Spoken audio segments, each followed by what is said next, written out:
देखिए, अपने आप में बहुत गंभीर टिप्पणी ये थी।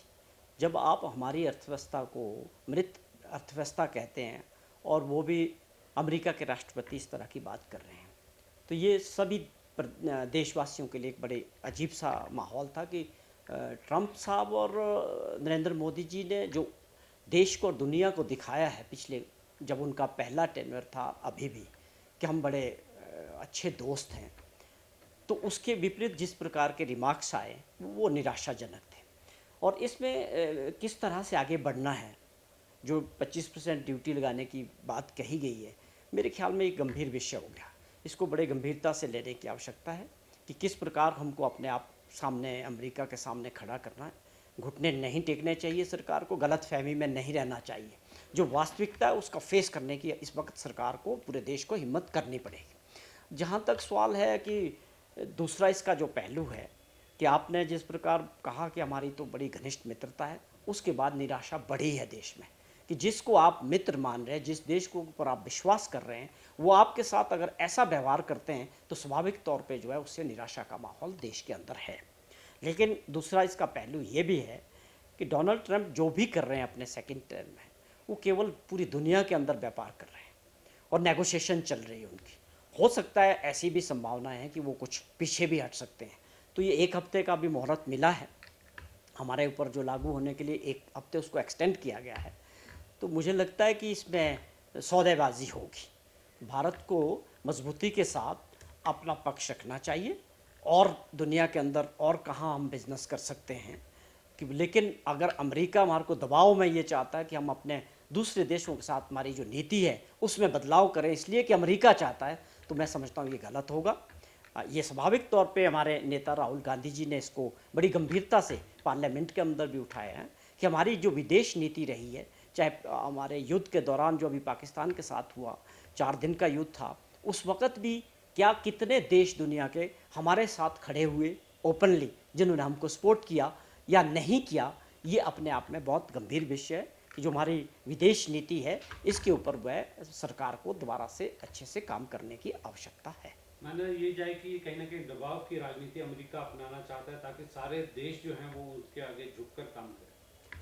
अभी तक जो सेकंड टर्म डोनाल्ड ट्रंप साहब का रहा है, पूरी दुनिया के अंदर एक ही हथियार वो चला रहे हैं।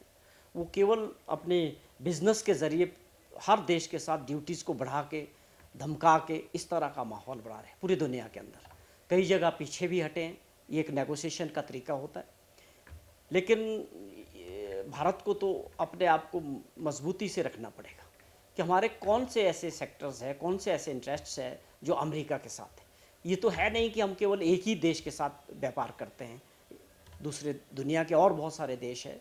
अभी हमने यूके के साथ किया है, रशिया के साथ हमारे पुराने संबंध है और बहुत सारी चीज़ें हैं। तो हम केवल मात्र दबाव में आके अमेरिका के साथ आगे बढ़ें, मैं समझता हूँ ऐसा होना नहीं चाहिए और इसको जो है दोबारा से रिव्यू करने की आवश्यकता है। हिमाचल प्रदेश में जब से मानसून आई है, बरसात आई है, आपदा की स्थिति है।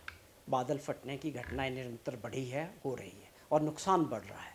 इन सभी चीज़ों को लेके माननीय मुख्यमंत्री जी ने पहले भी दौरा किया था, सभी मिनिस्टर्स से भारत सरकार में मिले कि किस प्रकार से हमको जो है लोगों को रिहेबिलिटेट करना है, लोगों की सहायता करनी है। जो नुकसान हो रहे हैं सड़कों के, पानी के, बिजली की स्कीमों के या लोगों के प्राइवेट प्रॉपर्टीज़ के, ये सारा आंकड़ा बन रहा है। अभी भारत सरकार से टीम भी आई थी जिन्होंने सर्वे किया है, वो सारा काम चल रहा है। लेकिन प्राथमिकता सरकार की और मुख्यमंत्री जी की है कि लोगों को राहत जल्दी से जल्दी कैसे मिले।